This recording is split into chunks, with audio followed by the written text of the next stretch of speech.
A simple lentil soup. These are Italian lentils that I ordered. These are the grocery store lentils, my go-to. This weighs about 14 ounces. This is a little more. This is a little over a pound.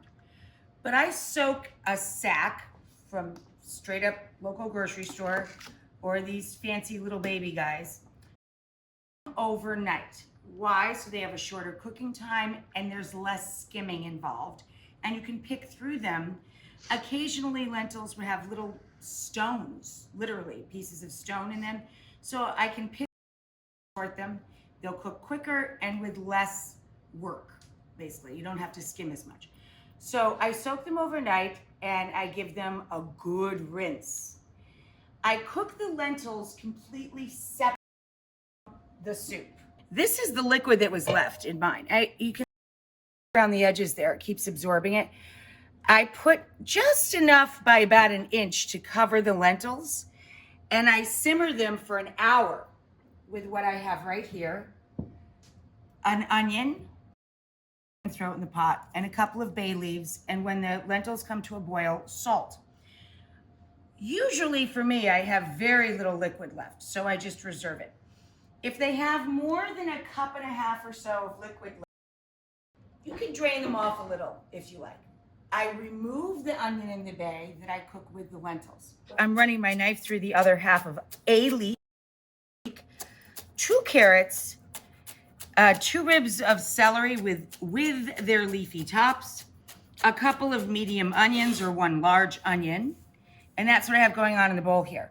And 1 bulb of, and grate the garlic down into our mix. I have a bundle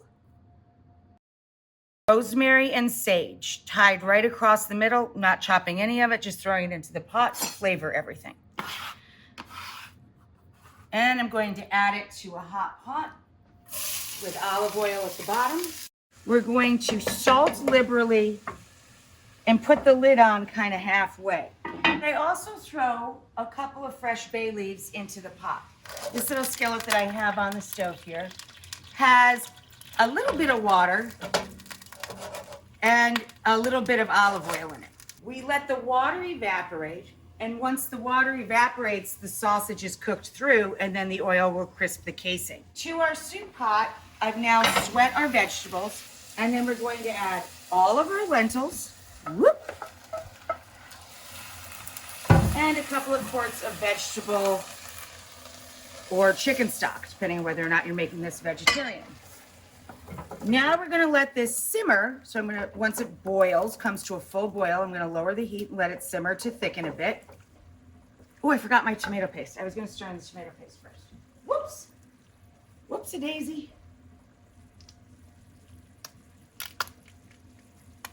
I normally stir in the tomato paste first, you guys, just for a simple reason to cook it out a little bit and wake it up because it's been in a tube. I like a combo of the white pepper and red pepper for this. I also added during the break when the vegetables got soft and almost done, a little splash of white wine. This is 1 full cup of dry porcini that I cooked in some of our stock, vegetable or chicken. So now the stock tastes like porcini too. My mom will eat a little chopped porcini in her soup. My sister will not. So I have to complete the soup, remove some for Maria, and then I'll add this. I'm wilting in that very last bit of kale. Here's what I did. I took out our herb bundle. It's done its job. Okay.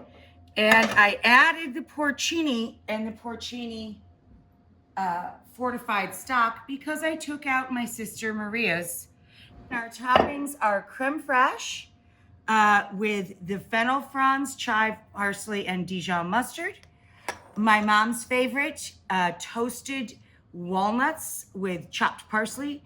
John's favorite, well, all of the above really, but spicy or sweet sausage sliced to add to the bowl. There's our beautiful soup.